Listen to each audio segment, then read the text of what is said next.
으로 우리 김동진 목사님 나오셔서 설교해 주실 때 큰 은혜의 시간이 되시기를 바랍니다. 할렐루야. 아멘.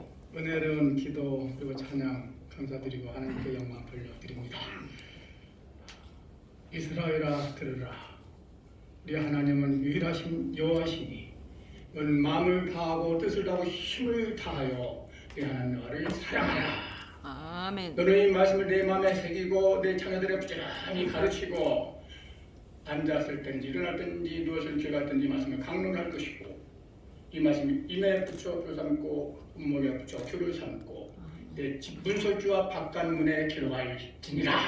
아멘. 아멘.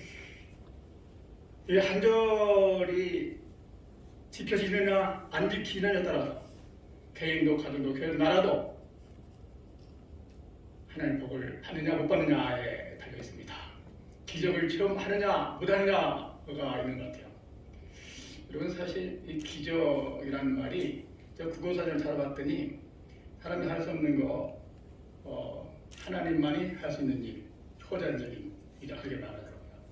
그래서 오늘 말하는 기적은 뭐 힘든 일 쉽게 해결됐다, 사람들이 기적에 말하는 그런 게 아니고 정말 하나님이 하신 일.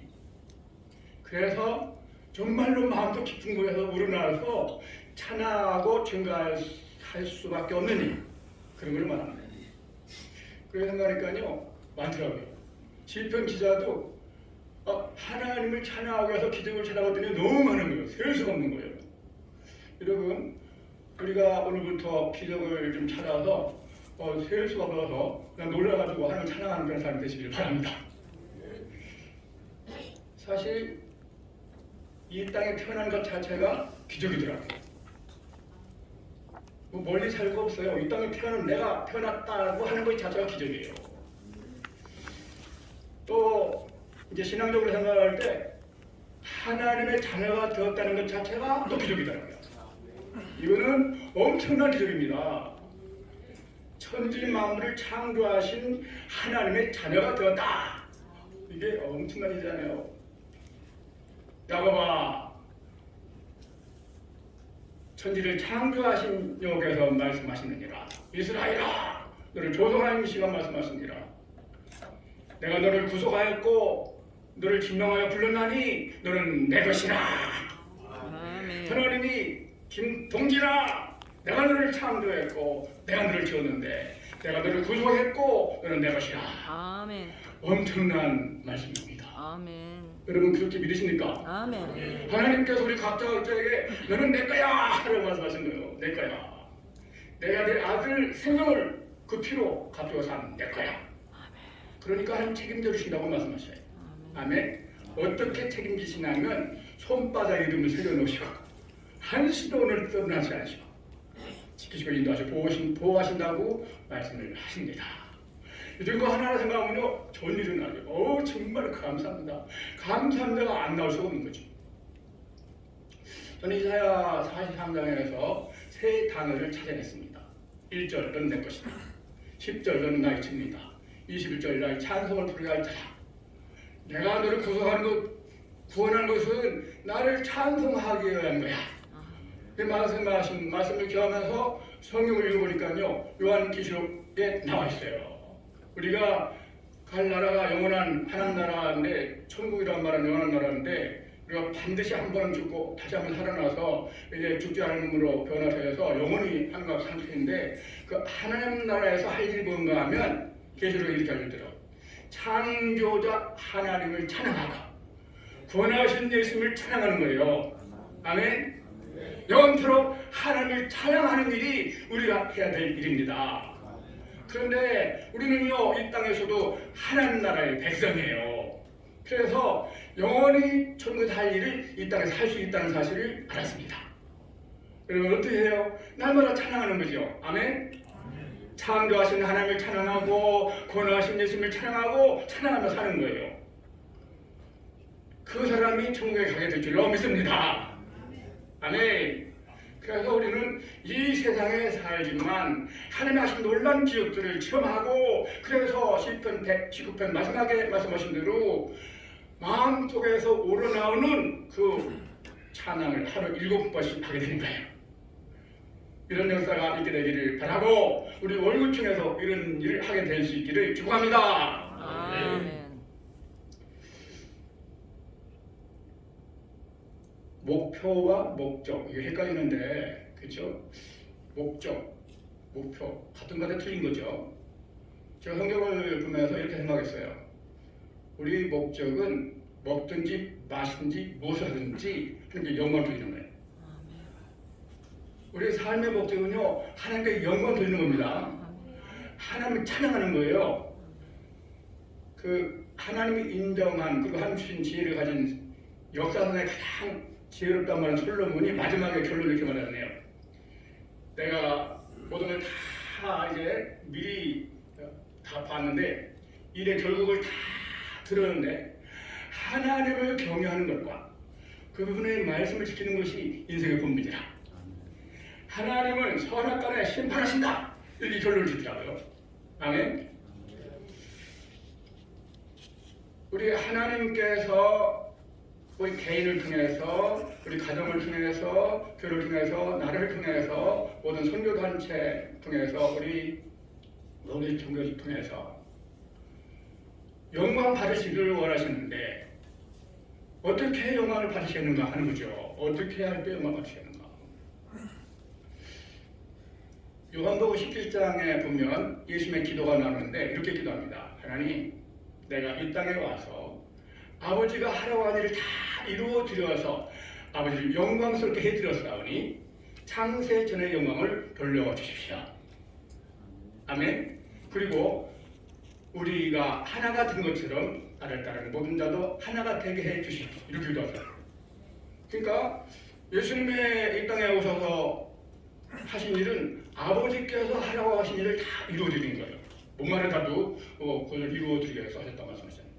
약간 예수님께서는 삶의 이 땅에 우리 사람으로 오셔서 하신 삶의 목표는 하나님께 영광을 드리는 건데, 그러면 우리도 어떻게 할 때 하나님께 영광 돌려줄 수 있겠는가 하면 우리 목표는 예수님을 닮는 거예요.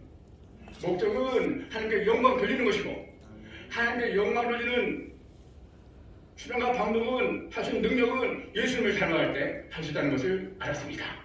그래서 에베소서 4장 15절에 범사에 그리스도에까지 자라치라 이렇게 말씀하십니다. 전 참 평생 목회를 많은 건 아니지만 33년 했는데요. 목회학을 강의하면서 깨달은 게 있어요. 목회가 뭔가.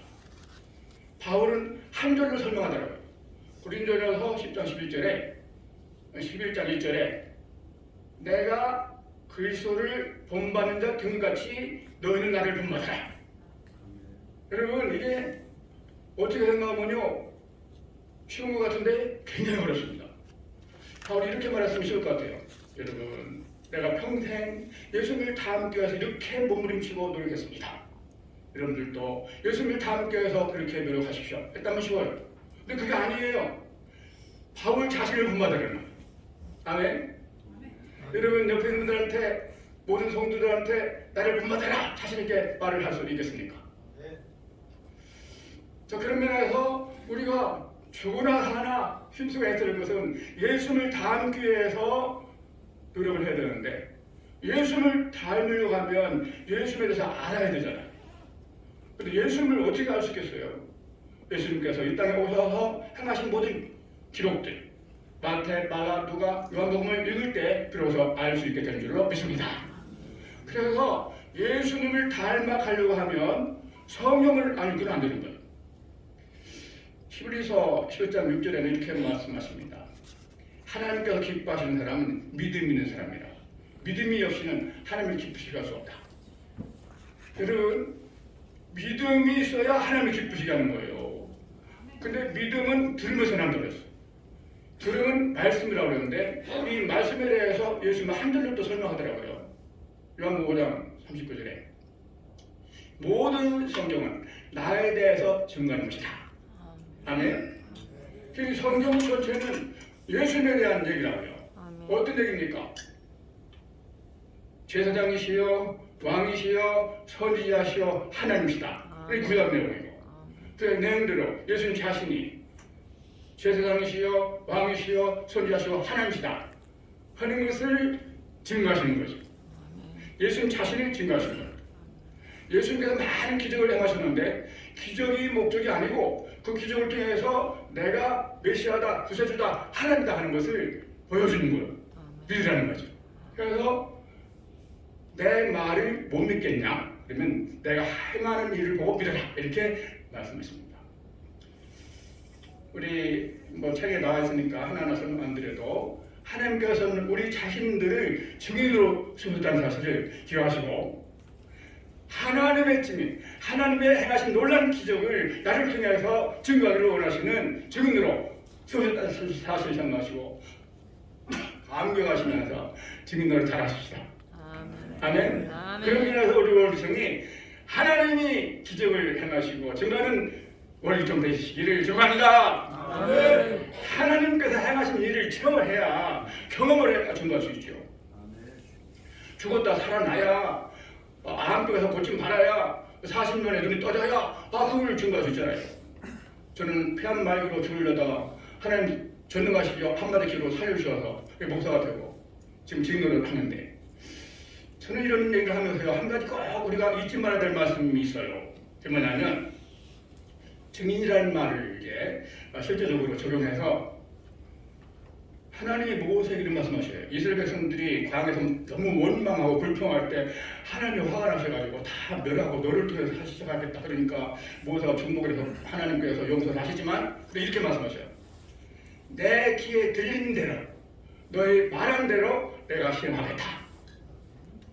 믿으십니까? 여러분 우리 말 한마디 한마디 하나님 들으시고 내가 말 한마디 그 말대로 행하신다는 거예요.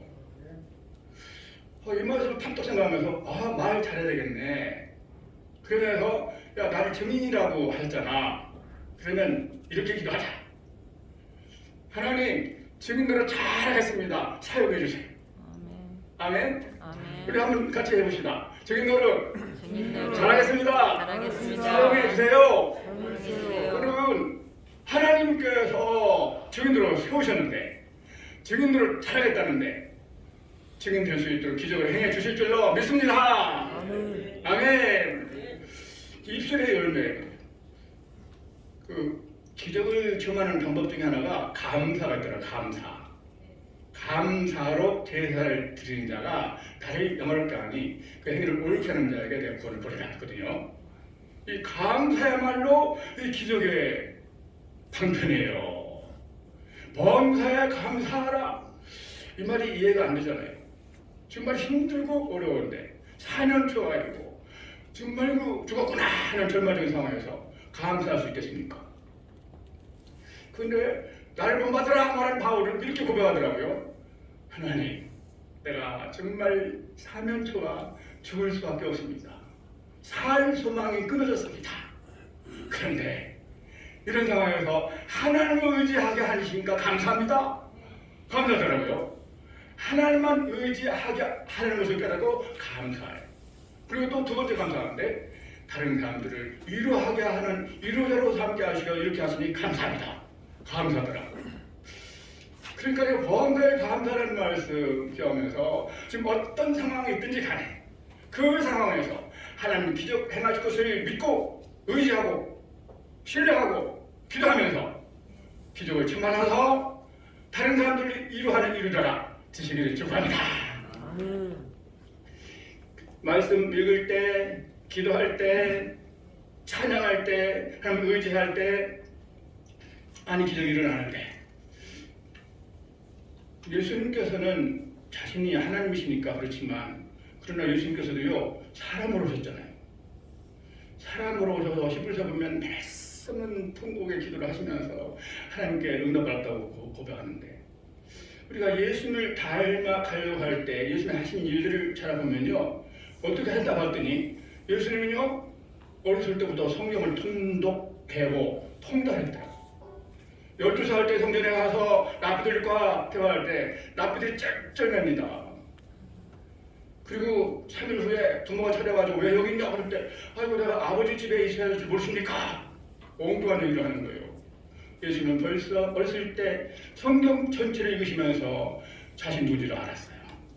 아멘. 성경 통독의 원조가 예수님 것을 알았습니다. 40일 금식하시고 성경을 충만하실 때 예수님께서 그 모든 시험에 대해서 신명에 암송한 말씀으로 다 물습니다. 기록되었을 때, 기록되었을 때. 성경 암송의 원조가 예수입니다. 여러분, 예수님은요, 틈만 나면 기도하셨어요. 한여간 고생하셔서 산에 올라가서 틈만 나면 철야기도, 산기도, 모든 기도의 원조가 예수입니다. 부인 뭘 아시겠죠? 우리 초대교회에서 저 어렸을 때만 해도 참 초대교회가 참 뜨거웠습니다. 정말 초대했어요. 밤새 기도했다고요. 부흥회 일주일 할 때 쌀 싸갖고 16, 20리 가지고 부흥회 참석을 해서 저도 그랬어요. 그렇게 뜨거웠다고요. 그때 기적이 많이 일어났잖아요. 그런 거 우리 먼저 믿은 분들의 믿음, 기도, 말씀 운동, 성경 강해 운동 때문에 우리나라가 이렇게 부흥이 되고 교회가 부흥되어서 하나님의 복을 주셔서 세계 민족이 뛰어난 지도자 된 국가로 만들어 가신 줄을 믿습니다.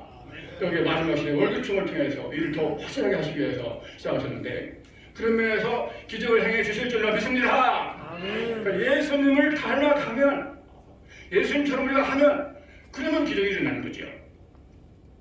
사랑, 제가요 지난번도 말씀드렸지만 참 한심한 게 있어요.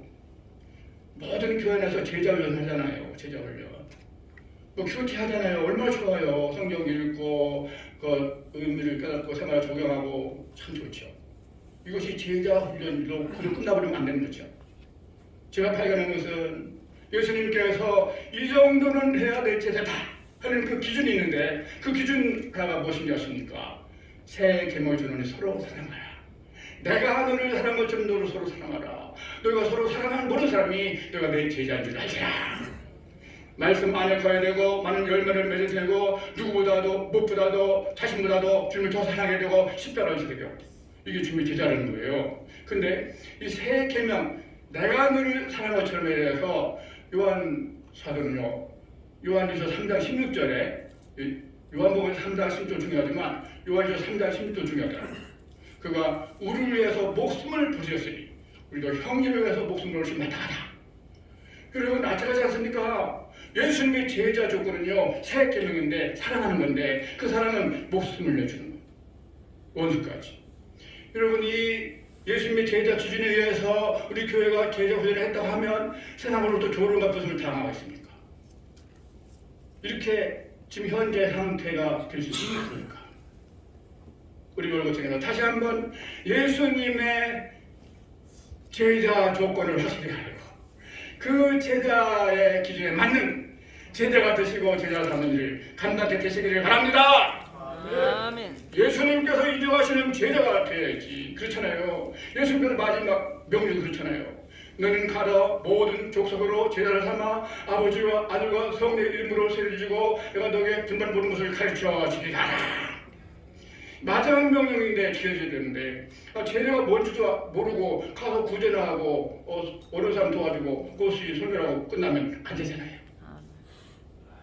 그건 방편이고 어려운 사람 도와주는 거 또 먹을 사람 먹을 거 주는 거 이거는 목적이 아니고 수단으로 방편이고 목적은 예수님의 제자 삼으라는 겁니다. 아멘. 아멘. 우리 월급 중에서 다시 한번 예수님의 인정하시는 제자를 배출하는 일을 감당하게 되기를 주의 이름으로 축복합니다. 아멘. 마지막에 주님 앞에 설 때 미리 말했잖아요.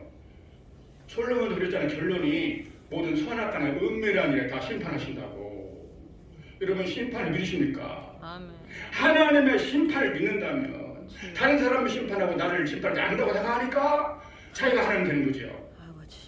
그러면 교회 모든 문제들은 어디서 생기냐면 똑똑한 사람들이 자기가 하나님 노릇을 하니까 그래 생기는 거예요. 잘못한 것 때문에 공의를 위해서 내가 욕을 먹더라도 고쳐야 된다는 거죠. 이거를 잘못도 말할 수는 없어요. 그거 왜 필요합니다. 잘못을 그냥 지날 수는 없잖아요. 그런 면에서 지력해야 되는데 그러나 심판은 하나님께 해야 되니까 그것만 좀 더 잘하면 조심하면 되실 것 같아요. 잘못한 것을 그냥 인정하고 용납하고 그냥 지나가는 게 아닙니다. 이건 아니에요. 절대로 아닙니다. 하나님의 공의가 실현될 수가 없어요. 잘못은 지적해서 회개할 수 있도록 해야 되는 거죠. 이것도 우리 월계총회에서 해야 될 필요가 생각이 됩니다. 근데 사랑, 용서를 또 해야 되는 거예요. 용서는 잘못을 인정할 때가 용서가 되는 거지 잘못이 없다는데 무슨 용서가 있겠어요. 저는 그 주기도문을 하루도 수십 번 하면서 참 어려워요. 용서한 것 같이. 여러분, 마지막 주님 앞에서 할 때에 우리가 어떤 자세를 할 것인가에 대해서 비유를 통해서 많이 말씀하셔요. 착하고 충성의 종종 말씀하시고. 근데 제가 발견한 말씀 중에 가장 목표로 삼은 말씀은 마태복음 24장 45절 46절인데 이런 말씀이 있어요. 하나님의 집 사람들 맡아서 때를 따라서 양식을 나눠주는 일에 지혜롭게 충성하는 종이 복된 종이라는 거예요. 아멘.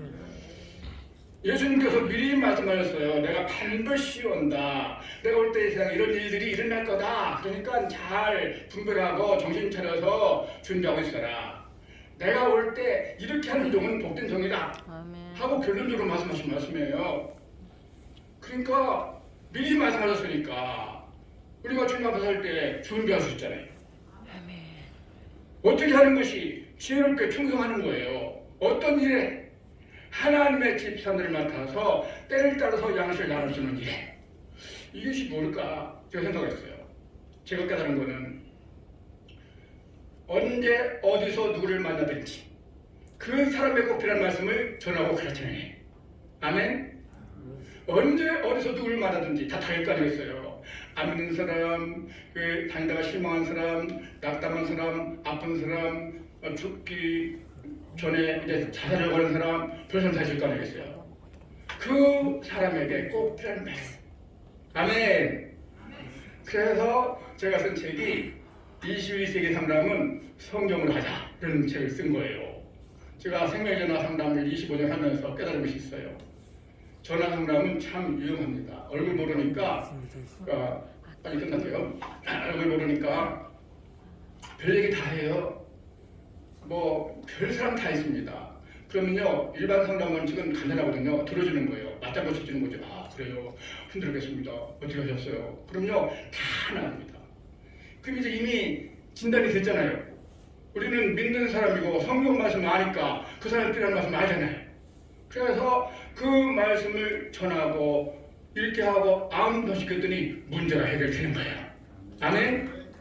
여러분 우리 월기총에서는 만나는 모든 사람들을 문제 해결자이신 하나님으로 인도하는 일을 잘 감당하게 되기를 주님으로 축원합니다. 날마다 기적을 정하십시다. 기적을 주문 되십시다. 하겠습니다. 하나님 아버지 짧은 시간에 다 말했어도 못했어도 예수님께서 말씀하신 나를 본받아라 하는 말씀 기하면서 예수님 본받게 해주시고 그리고 하나님께서 말씀하신 너는 내 거다 하는 말씀 잊지 않고 너는 나의 정의다 하는 말씀 잊지 않고 나를 찬송할 때다 하는 말씀 잊지 않고 날마다 하나님을 찬양하면서 한 말씀 일을 증거하는 기적의 주인공들이 되어지게 해주시고 우리 월기총하는 모든 일들이 그렇게 될 수 있도록 복 내려 주시옵소서. 예수님의 이름으로 간절히 기도드리옵나이다. 은혜로운 말씀 감사합니다. 이 시간에 우리 봉헌 기도를 위해서 송성복 장로님 기도해 주시겠습니다.